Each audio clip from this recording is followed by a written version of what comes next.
Hello दोस्तों, स्वागत है आप सबका एक बार फिर से इस चैनल पर। यहाँ पर हम लोग इकोनॉमिक सर्वे जो आपका क्या कहते हैं लास्ट जनवरी में रिलीज़ किया गया है, बजट के पहले रिलीज़ किया जाता है। तो इसके माध्यम से जो आपके एग्जाम के पॉइंट ऑफ व्यू से जो महत्वपूर्ण बिंदु जो बन सकते हैं आपके आर्थिक सर्वेक्षण भी जिसे हम कहते हैं, तो उन्हें हम यहाँ पर पॉइंट वाइज जो कि समझ लेंगे। और ये आपके लिए आर ओ एग्जाम और जो भी आपके देखिए जो आने वाले एग्जाम्स होंगे उनके लिए इम्पोर्टेंट होने वाला है ये। तो चलिए स्टार्ट करते हैं। बाकी चैनल को आप सब्सक्राइब कर लीजिएगा ताकि आगे भी आपको जो भी अपडेट्स है मिले वो आपको मिल जाए, ठीक है। तो यहाँ पर देखिए इकोनॉमिक सर्वे का मतलब क्या होता है। देखिए जिस समय हम चल रहा है वर्तमान में 2025 चल रहा है, तो जो पिछला वर्ष था यानी 2024 से 2025 का फाइनेंशियल ईयर जो पुराना था, जो वर्तमान में क्या कहते हैं आपका मार्च में खत्म हो जाएगा, ठीक है। तो यहाँ से होता क्या है, जो पुराना होता है उसके बारे में जानकारी होती है कि आखिर हमारी जीडीपी, हमारे जो देश की अर्थव्यवस्था है उसने कैसा परफॉर्म किया है। तो उसके बारे में यहाँ पर जानकारी मिलती है और ये समझ में भी आता है कि आगे जो बजट पेश किया जाए यानी 1 फरवरी को जो बजट पेश किया गया है, तो उसमें किन किन बिंदु पर हमें ध्यान देना चाहिए, उन सब चीज़ों के बारे में ध्यान जानकारी है जो कि मिलती है। तो चलिए स्टार्ट करते हैं। तो देखिए इकोनॉमिक सर्वे की बात करें तो 2024-25 जो फाइनेंशियल ईयर है उसके बारे में जानकारी होती है। अब बात करें इसे प्रिपेयर कौन करता है, तो देखिए प्रिपेयर करने का काम है जो कि कौन करता है। तो यहाँ पर एक सेकंड, यहाँ पर आप देख सकते हैं इसे प्रिपेयर कौन करता है, तो economic division of department of economic affairs है जो कि इसे प्रिपेयर करता है, ठीक है। इसके बाद बात करें किसके गाइडेंस में प्रिपेयर होता है, ये भी ध्यान दीजिएगा, चीफ इकोनॉमिक एडवाइजर। इस समय कौन है, तो आनंद नागेश्वरम है। ये चीज़ भी आपको ध्यान देना होगा, जानकारी होगी यदि आप फॉलो कर रहे हैं इन सब चीज़ों को अच्छे से। अब देखिए जब इकोनॉमिक सर्वे स्टार्टिंग जब हमारा देश आज़ाद हुआ 1950 से 1964 तक क्या होता था, ये बजट के साथ ही है जो कि पेश होता था। लेकिन बीच में 2010 में जब कांग्रेस की गवर्नमेंट थी, 2010 से 2021 तक इसे 2 वॉल्यूम में है जो कि पेश किया जाता था, ठीक है। यानी एक वॉल्यूम निकलती थी, दो यानी दो क्या कहते हैं अलग अलग वॉल्यूम में निकलती थी। इसके बाद 2022 में मोदी जी की गवर्नमेंट जब थी, तो इन्होंने सिंगल वॉल्यूम है जो कि इसे निकालने का काम किया था। वर्तमान में आप देखेंगे एक ही वॉल्यूम है जो कि पूरी की पूरी जो इकोनॉमिक सर्वे में निकलता है, ठीक है। अब देखिए इंपॉर्टेंट पॉइंट जो आपके एग्जाम के लिए बहुत ही महत्वपूर्ण है। देखिए यहाँ पर कुछ आपको कॉन्सेप्ट वाले भी चीज़ें मिलेंगी क्योंकि एक कथन में आपसे क्वेश्चन पूछ सकता है, तो ये ध्यान दीजिएगा। हमारे जो इकोनॉमी है इसकी ग्रोथ के लिए कहा जा रहा है कि यदि हमें अपने इकोनॉमी को ग्रोथ कराना है, अच्छे से विकास करना है, तो हमें डीरेगुलेशन है जो कि करना पड़ेगा। जो हमारे यहाँ नियम कानून हैं, जो हम देखते हैं अलग अलग एक्ट लाते हैं, अलग अलग नियम कानून है जो कि लाते हैं, तो इनको कम करने का प्रयास है जो कि किया जाएगा, ताकि उससे हो क्या, जो भी नई इंडस्ट्री लगाना चाहते हैं, जो भी बाहर से हमारे देश में निवेश करना चाहते हैं, अगर हम ही हैं छोटी सी कंपनी अपनी खोलनी चाहते हैं, अपना व्यापार शुरू करना चाहते हैं, तो उसमें कम से कम कागजी कार्रवाइयाँ हों। कम से कम कागजी कार्रवाइयाँ होंगी तो उससे होता क्या है, जो क्या कहते हैं भ्रष्टाचार, उसका मौका कम मिलता है और लोगों को आसानी होती है धंधा करने में। तो ये एक बहुत ही अच्छी चीज़ होती है। सिंगल विंडो क्लियरेंस से काम एक प्रकार से काम किया जाए ताकि जो भी बिजनेस करे वो आसानी से बिजनेस कर सके हमारे देश में। ये करने की बात है जो कि कही गई है। और ये आपको बजट का मैं भी जो कराऊंगा ना सेशन, उसमें आप देखेंगे तो इसको लेकर काम किया गया है। और दूसरा पॉइंट यहाँ पर क्या कहा गया है कि एनर्जी जो ट्रांजिशन यानी एनर्जी के जो बदलाव के हम समय से गुजर रहे हैं, तो इस पर बैलेंस अप्रोच करने की ज़रूरत है। ऐसा नहीं है कि हम डायरेक्टली इलेक्ट्रिकल व्हीकल की तरफ पूरी तरह से चले जाएं, तो जो हमारे डीजल है और पेट्रोल की गाड़ियां हैं वो यूजलेस हो जाए। ऐसा नहीं होना चाहिए, हमें बैलेंस अप्रोच बनाकर चलना है कि हमें पुरानी जो गाड़ियां हैं, जो हमारे यहाँ हैं, जो परंपरागत पेट्रोल और डीजल की गाड़ियां हैं वो भी चलती रहें, और धीरे धीरे हम जो है इन्हें पास ऑन करें और हम आगे ईवी की तरफ बढ़ें। ऐसा ना हो कि हम ईवी बना दें। आप देखते हैं इलेक्ट्रिकल व्हीकल वर्तमान में चल तो रहे हैं, 2 पहिए चल रहे हैं, लेकिन उससे दिक्कत क्या आ रही है कि चार्जिंग स्टेशन अभी हमारे यहाँ नहीं है। अगर कार भी कोई ले लेता है तो हर जगह आपको चार्जिंग स्टेशन नहीं मिल पाते हैं, और उसे अब घर में भी है जो कि चार्ज करने में दिक्कत होती है लोगों को। तो इसलिए यहाँ पर बात यही कही जा रही है कि एनर्जी ट्रांजिशन को लेकर हमें सोच समझ के आगे बढ़ना चाहिए, क्योंकि आप देखते हैं एनर्जी ट्रांजिशन में बहुत ज़्यादा जो जियो पॉलिटिकल इंटरफेरेंस है उससे भी बहुत ज़्यादा चीज़ें हैं जो कि प्रभावित होती हैं। अब देखिए टेक्नोलॉजी और एआई जो आर्टिफिशियल इंटेलिजेंट है इसमें स्किल और एजुकेशन की बात कही गई है कि हमें टेक्नोलॉजी और एआई पर काफ़ी ज़्यादा ध्यान देने की जरूरत है। आप वर्तमान में देखेंगे एआई भाई साहब कितनी ज़्यादा चर्चा में है।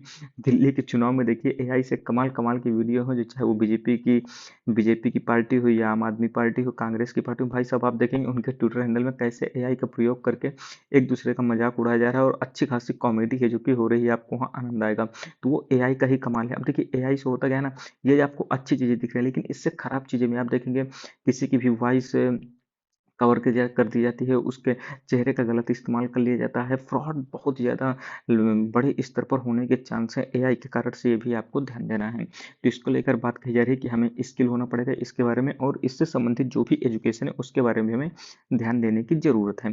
अब आने वाले समय में अगला पॉइंट क्या है, आने वाले समय में जो एडवांस इकोनॉमी की जो जीडीपी है, इसमें अगर क्या कहते हैं ट्रेंड की बात करूँ तो कहा जा रहा है कि एडवांस इकोनॉमी की जो जीडीपी है वो ग्रोथ जो है वो ज़्यादा देखने को मिलेगी। और वहीं पर जो इमर्जिंग मार्केट है, यानी जैसे भारत की मार्केट हो गई या चाइना की मार्केट हो गई या ब्राज़ील की मार्केट हो गई, इनमें जो इकोनॉमिक्स की जो ग्रोथ है उसे डाउन करने की बात है जो कि कही गई। उसका प्रमुख कारण है एडवांस इकोनॉमी में क्या है ना, वो लोग पहले से सेटल हो चुके हैं तो उनको ज़्यादा दिक्कत नहीं है। लेकिन इमर्जिंग मार्केट में दिक्कत क्या आ रही है इस समय, देखिए जियोपॉलिटिकल जो कई चीज़ें संरक्षणवादी चीज़ें हैं जो कि इस समय आप देखेंगे चल रही हैं। चाहे आप अमेरिका को लीजिए, वहाँ पर डोनाल्ड ट्रंप लगातार मेक अमेरिका ग्रेट, मतलब क्या कहते हैं वो मागा मेक अमेरिका ग्रेट अगेन, ऐसे वो सब चीज़ें चला रहे हैं। तो हो क्या रहा है, कंजर्वेटिव सोच है जो कि सभी देशों में इस समय आ रही है। तो इससे होगा क्या, जो देखिए विकसित हो गए हैं उन्हें तो उतनी दिक्कत आनी नहीं क्योंकि उनके पास रिसोर्सेज भी हैं, सब कुछ है। लेकिन जो इमर्जिंग मार्केट है, डेवलपिंग कंट्रीज हैं, उन्हें काफ़ी ज़्यादा दिक्कत आने वाली है, इसलिए ये यहाँ पर ऐसी बात कही गई है। अब देखिए भारत की रियल जीडीपी जो फाइनेंशियल ईयर 2024-25 में जो रही है वो 6.4% रही है। मोस्ट इंपॉर्टेंट है, लीजिएगा। और ये सामान्यतः जो जीडीपी है ये किसके कारण से रही है, ड्रिवन बाई एग्रीकल्चर और सर्विस सेक्टर, यानी जो एग्रीकल्चर और सर्विस सेक्टर के बेहतरीन काम करने के कारण है जो कि हमारी ये जीडीपी 6.4% निकल कर आई है। यानी अभी भी हमें मैन्युफैक्चरिंग पर अच्छे से काम करने की ज़रूरत है, अभी उतना अच्छा आउटपुट हमारा मैन्युफैक्चरिंग में निकल कर नहीं आ रहा है। अब देखिए ग्लोबल मैन्युफैक्चरिंग ट्रेंड की बात करें तो जो दुनिया में जो मैन्युफैक्चरिंग ट्रेंड ट्रेंड चल रहा है इस समय काफ़ी ज़्यादा नेगेटिव चल रहा है। और वहीं पर सर्विसेज की बात करें तो सर्विसेज का जो ट्रेंड है वो काफ़ी ज़्यादा पॉजिटिव है जो कि चल रहा है। मैन्युफैक्चरिंग में ट्रेंड इसलिए नेगेटिव चल रहा है क्योंकि आप देखेंगे जियोपॉलिटिकल टेंशन के कारण जो है हर देश संरक्षणवादी बन रहा है, इसके कारण से मैन्युफैक्चरिंग जो है काफ़ी कम है जो कि हो रही है, नेगेटिव में जा रही है। और जियोपॉलिटिकल टेंशन के कारण युद्ध वगैरह होने का महंगाई भी हर जगह बढ़ रही है, इन्फ्लेशन बढ़ रहा है। तो इससे मैन्युफैक्चरिंग करने वाली कंपनियाँ जो वो भी मैन्युफैक्चरिंग कम कर रहे हैं क्योंकि जब आय नहीं होगी तो लोग मांग नहीं करेंगे तो कंपनियाँ बनाएंगी क्या भाई साहब। अब बना के रख देंगे तो नुकसान होगा उन्हें। बैंकों के एनपीए की बात करें तो ये जो है 2.6% हो गया है जो कि कम हुआ है, ये काफ़ी अच्छी बात है। नॉन परफॉर्मिंग एसेट होता है यानी जो लोन वगैरह दिए जाते हैं बैंक की तरफ से तो लगातार मतलब उसमें लोन खराब नहीं जा रहे हैं, यानी जो यदि 100 रुपये दिए गए हैं तो मात्र 2.6% रुपया है जो कि बर्बाद हो रहा है, बाकी हमारा जो लोन वगैरह दिए जा रहे हैं वो सभी लोग चुका रहे हैं। तो ये एक अच्छी चीज़ है बैंकों के लिए, उनका बैंकों की स्थिति काफ़ी सुधार होती है इससे और प्रॉफिट वगैरह अच्छे से होते हैं। प्राइमरी मार्केट जो है इसमें 11.11 लाख करोड़ जो है मोबिलाइज्ड हुआ है। प्राइमरी मार्केट में आपके क्या आता है, एग्रीकल्चर आता है, ठीक है। एग्रीकल्चर एलाइड जो भी एक्टिविटीज़ होती हैं ये सब चीज़ें आपके इसी में आती हैं। तो इसमें जो है मोबिलाइज यानी 11.11 लाख करोड़ का बिजनेस जो है यहाँ पर हुआ है, यानी यहाँ पर रुपया चला है, रुपया लेन देन जो है यहाँ पर अच्छा खासा हुआ है। नंबर ऑफ डीमेट अकाउंट जो है काफ़ी ज़्यादा बढ़ गए हैं, 18.5 करोड़ है जो कि डीमेट अकाउंट यानी जो आप शेयर मार्केट में देखते हैं चाहे वो ग्रो के माध्यम से हो या आपके अप स्टॉक से, एंजल वन, इन सब चीज़ों के माध्यम से जो है डीमेट अकाउंट की काफ़ी संख्या में बढ़ोतरी हुई है, 18.5 करोड़ है जो कि हो गए हैं। और ये सामान्यतः बढ़ोतरी जो है कोरोना के समय से जो देखी गई है। Number of unique mutual fund investor, तो ये भी ये देखिए इनकी भी संख्या बढ़ी है। म्यूचुअल फंड में जो इन्वेस्ट करने वाले हैं ये आप देख सकते हैं दिसंबर 2024 तक लगभग 5.6 करोड़ है जो कि हो चुके हैं। अब देखिए मंथली एवरेज ग्रॉस एसआईपी जो सिस्टमेटिक इन्वेस्टमेंट प्लान होते हैं यानी जो म्यूचुअल फंड के माध्यम से जो एसआईपी की जाती है तो ये आप देख सकते हैं 23,000 जो है करोड़ जो है लगभग 23,000 करोड़ के आसपास है जो सालाना जो है यहाँ पर एसआईपी के थ्रू फ्लो हो रहा है। कहाँ पर, म्यूचुअल फंड में। ये भी एक अच्छी चीज़ है मार्केट के लिए। इंडिया का market capitalisation to GDP ratio कितना है, 136% है। यानी जितनी हमारी जीडीपी है उसका आप देखेंगे 136/100, यदि हमारी जीडीपी 100 रुपये है तो जो मार्केट कैपिटलाइजेशन यानी जो शेयर मार्केट में हमारा मार्केट है वो 136 यानी मार्केट कैपिटलाइजेशन हमारा ज़्यादा है। तो ये भी एक अच्छी खबर होती है, क्योंकि इससे इससे क्या पता चल रहा है कि लोगों का विश्वास हमारे जीडीपी या हमारे भारत के अर्थव्यवस्था पर अच्छी खासी बनी हुई है। अब देखिए रूरल से संबंधित यानी ग्रामीण क्षेत्र से संबंधित इंपॉर्टेंट पॉइंट्स देखें तो फाइनेंशियल इंक्लूजन जो क्या कहते हैं, यहाँ पर फाइनेंशियल इंक्लूजन जो है इंडेक्स में आप देखेंगे 64.2% है, जो कि यहाँ पर कवर कर दिया गया है। ठीक है, फाइनेंशियल यानी जो आपका वित्तीय जो समायोजन है ना, इसमें देख सकते हैं 100 में से 64 लोग हैं जो कि अब यहाँ पर 64% लोग हैं जो कि यहाँ पर वित्तीय समायोजन के अंतर्गत आ गए हैं। ये एक अच्छी चीज़ है। फाइनेंशियल इंक्लूजन का मतलब है वो डायरेक्ट बैंकिंग से जुड़ रहे हैं, ऑफिस के जो पोस्ट ऑफिस की संस्था है वहाँ से जुड़ रहे हैं, और डीबीटी ट्रांसफर के माध्यम से इन सब लोगों को बैंकिंग से जोड़ने का प्रयास है जो कि किया जा रहा है। और दूसरा पॉइंट ये है 700 जिलों में 22,069 बैंक ब्रांचेस जो कि हो गए हैं, और ये टोटल ब्रांचेस का देखिए भारत के यानी जो भी बैंकों के हैं ये 14% है। ये भी एक अच्छी चीज़ है, यानी लगातार ब्रांचों की संख्या बढ़ रही है बैंकों के। 6.6 लाख करोड़ जो है डिपॉजिट्स यहाँ पर जमा किए गए हैं, और क्रेडिट उधार यानी जो उधार दिया गया है वो लगभग 4.7 लाख करोड़ का दिया गया है। ये भी एक दोनों अच्छे पॉइंट है, यानी लगातार उधार देना भी आप देखेंगे रूरल क्षेत्र में बढ़ रहा है, और जो डिपॉजिट हो रहे हैं ग्रामीण क्षेत्र में वो भी 6.6 लाख करोड़ अच्छी खासी संख्या आई है। ग्लोबल ट्रेड जो अनसर्टेनिटी है ये काफ़ी ज़्यादा बढ़ गई है, यानी जो ग्लोबल ट्रेड में जो इस समय आप देखेंगे क्या कहते हैं अनसर्टेनिटी काफ़ी ज़्यादा बढ़ गई। इसका प्रमुख कारण आप देख रहे हैं जियोपॉलिटिकल टेंशन, चाहे वो रशिया यूक्रेन का वार चल रहा हो, या आप मिडिल में आप देखिए मिडिल ईस्ट में अब तो वार बंद हो गई है। इजराइल और हमास और इजराइल और ईरान के मध्य थोड़ा सा युद्ध में शांति देखने को मिल रही है, लेकिन फिर भी समस्याएं पता नहीं है कब क्या फिर से उभर आए। इसके अलावा डोनाल्ड ट्रंप तो भाई साहब पागल हो चुके हैं। वो तो ऐसा लग रहा है, मुझे तो अब ऐसा लगता है कि अमेरिका को ऐसे ट्रीट करें जैसे अमेरिका भी डेवलपिंग कंट्री। उन्हें लगता है कि बस अमेरिका को महान बनाना है, अमेरिका की जीडीपी बस अच्छी होनी चाहिए, बाकी दुनिया भाड़ में जाए, उनकी मेंटेलिटी। इसके कारण से वो कह रहा है कि ग्लोबल ट्रेड में काफ़ी ज़्यादा है जो कि अनसर्टेनिटी है जो कि देखने को मिल रही है। मर्चेंडाइज ट्रेड डिफिसिट की बात करें, गुड्स जो होते हैं यानी जो सामान वगैरह हम बेचते हैं, ये देख सकते हैं हम लोगों ने जो डिफिसिट हमें देखने को मिला है $211 बिलियन का है, जो कि ये हमारा क्या है घाटा है। एक प्रकार से डिफिसिट जो ट्रेड डिफिसिट हो रहा है, यानी हम लोग देखिए यहाँ पर एक्सपोर्ट कितने का कर रहे हैं $322 बिलियन का, और इंपोर्ट कितना हम कर रहे हैं $533 बिलियन का है जो कि हम इंपोर्ट कर रहे हैं। तो आप इसमें जो है इंपोर्ट को एक्सपोर्ट में घटा देंगे तो $211 बिलियन जो कि हमारे घाटा व्यापार घाटा है जो कि निकल के आ रहा है।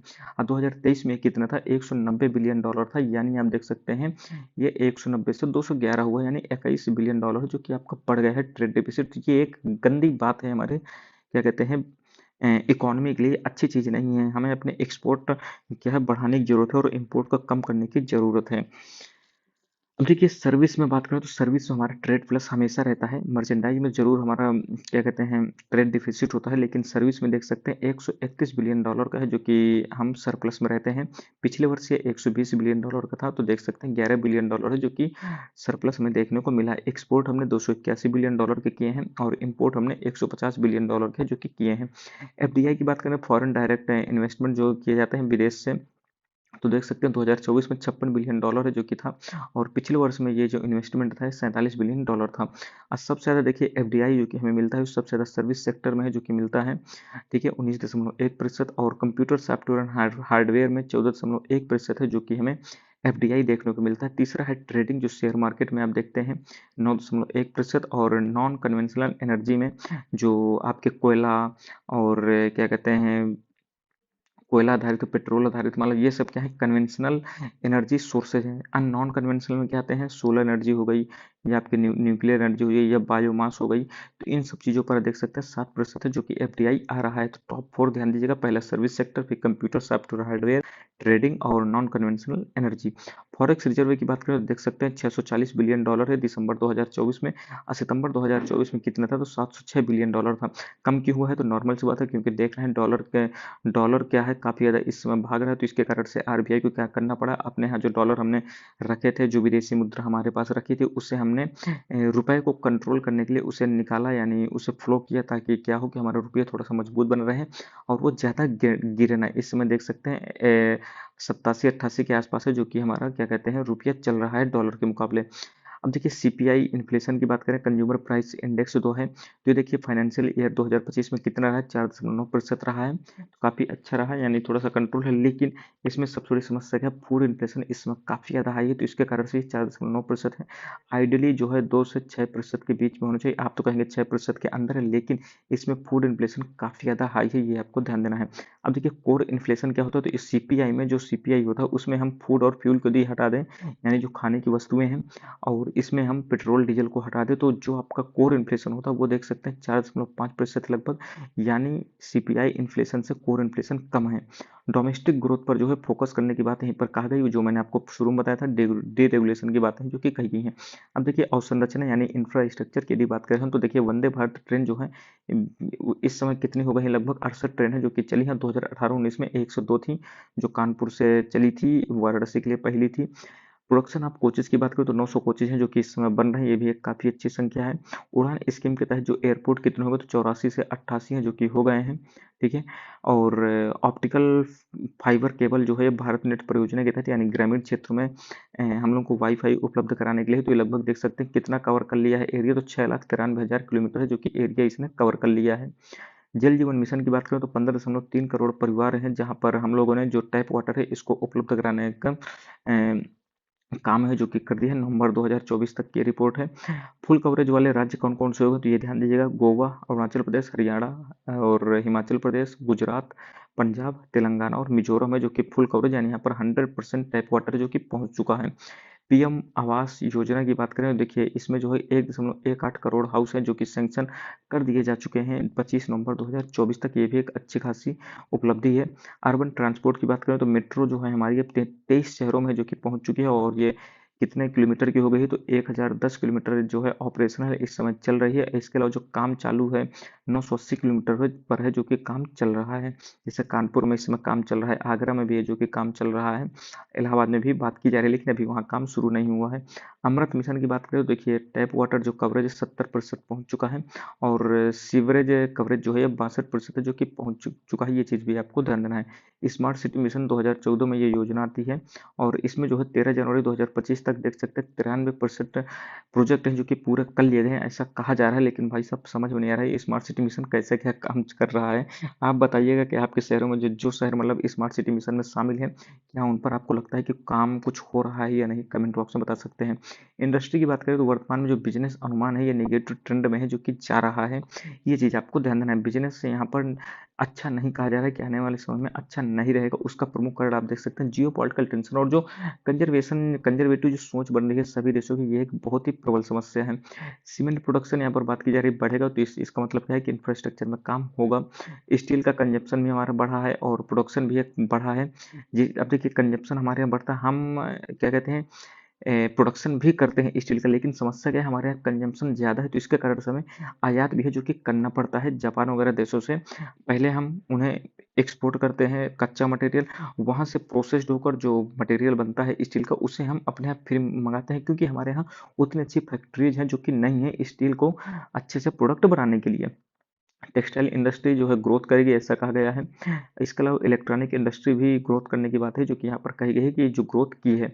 इंटेलेक्चुअल प्रॉपर्टी जो है यहाँ पर बढ़ी है हमारे यहाँ, यानी आईपी जो है, इसका मतलब क्या है कि हमारे यहाँ जो आर&डी पर अच्छा खासा थोड़ा बहुत मतलब ज़्यादा तो नहीं कह सकते, लेकिन फिर भी पिछले वर्ष की तुलना में इकोनॉमिक सर्वे में कहा जा रहा है कि 2024-25 में आईपी जो है काफ़ी ज़्यादा बढ़ी, यानी इंटेलेक्चुअल प्रॉपर्टी जो है बढ़ी है। सर्विस सेक्टर की बात करें तो ये देखिए हमारा आप समझिए सर्विस सेक्टर समझिए भाई साहब कितना है, 55% है हमारे जीडीपी का। जीडीपी हमारी कितनी है, 3.5 ट्रिलियन के आसपास है, समझ रहे हो। और 55% यानी आधी जीडीपी जो हमारे सर्विस सेक्टर पर आधारित है, समझ सकते हैं कितना ज़्यादा सर्विस सेक्टर पर हम निर्भर हैं। सर्विस सेक्टर के बाद हमारा जो है एग्रीकल्चर सेक्टर है, और तीसरे नंबर पर आपका मैन्युफैक्चरिंग सेक्टर है जो कि आता है। होना क्या चाहिए था, मैन्युफैक्चरिंग सेक्टर जो है हमारे शुरुआती दो में होना चाहिए था, लेकिन ये इसी कारण हमारे जीडीपी पे आप देखते हैं कि काफ़ी ज़्यादा डेफिसिट रहने का कारण यही है। ग्लोबल सर्विस एक्सपोर्ट में देखिए एक्सपोर्ट जो ग्लोबल सर्विस में होते हैं, यानी ग्लोबल में जो भी एक्सपोर्ट होती हैं सर्विस में 4.3% जो भी सर्विसेज एक्सपोर्ट होती हैं इसमें 4.3% हिस्सा किसका है, भारत का है। अब देखिए एग्रीकल्चर की बात करें तो नॉन इंस्टीट्यूशनल जो क्रेडिट है ये 25% है 2022 में, ये कहा गया है, और कहा गया है कि ये घटा है पिछले अनुमान से। नॉन इंस्टीट्यूशनल क्रेडिट का मतलब ये है, आज भी जो 25% लोग हैं गांव के, ये आज भी जो सेठ धन्ना लोग होते हैं, यानी ये नॉन बैंकिंग और नॉन जो छोटे बैंक होते हैं या कोऑपरेटिव बैंक्स होते हैं, तो इनसे लोन नहीं ले रहे हैं, बल्कि ये धन्ना सेठों से है जो कि लोन ले रहे हैं। तो ये थोड़ा सा अभी भी इस पर सुधार करने की जरूरत है। ये 25% से भी और कम होना चाहिए। 25% बहुत होता है भाई, 100 में 25 लोग अभी भी नॉन इंस्टीट्यूशनल लोगों से हैं जो कि लोन ले रहे हैं, जो कि गलत है। Growth in credit flow to small and marginal farmers की बात करें तो 14.4 लाख करोड़ है, जो कि फाइनेंशियल ईयर 2024 में गया है। तो क्रेडिट फ्लो का मतलब ये है, जो हम लोन वगैरह देते हैं, तो ये स्मॉल एंड मार्जिनल फार्मर जो है कितना गया है, तो 14.4 लाख करोड़ है, जो कि गया है। ये भी एक अच्छी चीज है। क्लाइमेट जलवायु की बात करें तो देख सकते हैं 2047 तक हम डेवलप्ड कंट्री बनने की बात है जो कि कही गई है। 2070 तक हमें नेट जीरो कंट्री बनना है, ये बात दोबारा दोहराई गई है, आप लोगों को पता ही होगा।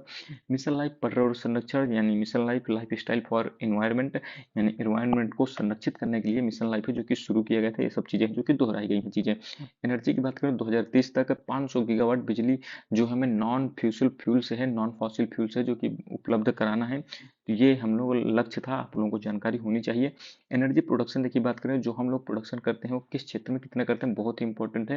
ये आपके एग्जाम में पूछ लेता है कि एनर्जी जो हम खपत करते हैं उसमें क्रोनोलॉजी आपसे पूछ लेगा, सबसे ज्यादा फ्यूज से कम, फ्यूज से कम, फ्यूज से कम। तो देखिए कोल, यानी आज भी हम कोयला पर 46.2% है जो कि आश्रित है, ये ध्यान दीजिएगा।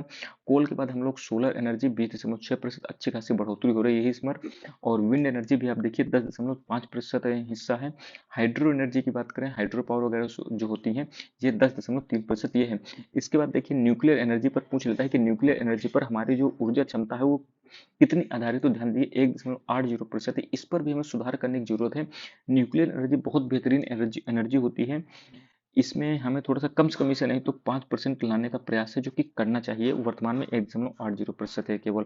अब देखिए सोशल की बात करें तो सोशल सेक्टर से संबंधित इंपॉर्टेंट योजनाएं देख सकते हैं। पीएम ग्राम सड़क योजना, ये 2002 के आसपास अटल बिहारी वाजपेयी जी के द्वारा शुरू की गई थी। तो देखिए यहाँ पर 7,70,983 किलोमीटर जो कि रोड बन गई है। इसके तहत पीएम आवास योजना की बात करें, देखिए 2.69 करोड़ घर हैं जो कि बनाए जा चुके हैं। जल जीवन मिशन की बात करें तो 12.2 करोड़ घरों पर है टैप वाटर जो कि पहुंच चुका है। और स्वच्छ भारत मिशन जो ग्रामीण क्षेत्र का है, इसकी बात करें तो 11.8 करोड़ है जो कि टॉयलेट बनाए जा चुके हैं। और लगभग 2.5 लाख जो है सामुदायिक सैनिटरी कॉम्प्लेक्स है जो कि बनाए जा चुके हैं। मिशन अमृत सरोवर की बात करें तो 68,843 पौंड यानी तालाब है जो कि बनाए गए हैं, ये भी एक अच्छी चीज है। ठीक है, इससे क्या होता है, पर्यावरण संरक्षित होता है। नेशनल हेल्थ मिशन जो आपका रूरल क्षेत्र का, तो देखिए यहाँ पर 1.65 लाख सब सेंटर बनाए जा चुके हैं। 25,400 प्राइमरी हेल्थ सेंटर है जो कि बनाए जा चुके हैं। और 5500 कम्युनिटी हेल्थ सेंटर है जो कि बनाए जा चुके हैं। इन सब डाटा को थोड़ा याद रखिए, क्योंकि वर्तमान में देखें चाहे पीसीएस प्रीलिम्स हुआ हो या आने वाला जो आपका आरओ का एग्जाम होगा, इसमें कथन में भाई सब अच्छे खासे डेप्थ क्वेश्चन ऐसे इनके वैल्यू भी पूछ सकता है, ये चीज आपको ध्यान देना चाहे। ठीक है, इसके बाद देखिए संसद आदर्श ग्राम बहुत इंपॉर्टेंट है, योजना है 2014 में आई थी ये। इसमें इसमें देख सकते हैं 3361 ग्राम पंचायत को जो है, जो हमारे सांसद हैं, इन लोगों ने अडॉप्ट किया है, इन लोगों को गोद लिया है। बाकी आप लोग बताइए आपको क्या लगता है भाई साहब, ये संसद आदर्श ग्राम योजना में कोई भी एक ऐसा ग्राम हो जो आपको आदर्श लगता हो, जरूर कमेंट बॉक्स में बता सकते हैं यदि आपने कभी चर्चा में सुना हो। आयुष्मान कार्ड से संबंधित ध्यान दीजिएगा, 36.36 करोड़ कार्ड हैं जो कि बन चुके हैं। थोड़ा आप इन कुत्तों की आवाज को भाई साहब इग्नोर कीजिएगा। ठीक है, 14,000 जन औषधि केंद्र हैं जो कि स्थापित हो चुके हैं वर्तमान में। 93.5% है जो कि इम्यूनाइजेशन है जो कि कवरेज कर दिया गया है। ठीक है, ये भी एक अच्छी चीज है, थोड़ा बहुत और है तो इसे भी हम क्या कहते हैं लक्ष्य को हासिल कर लेंगे।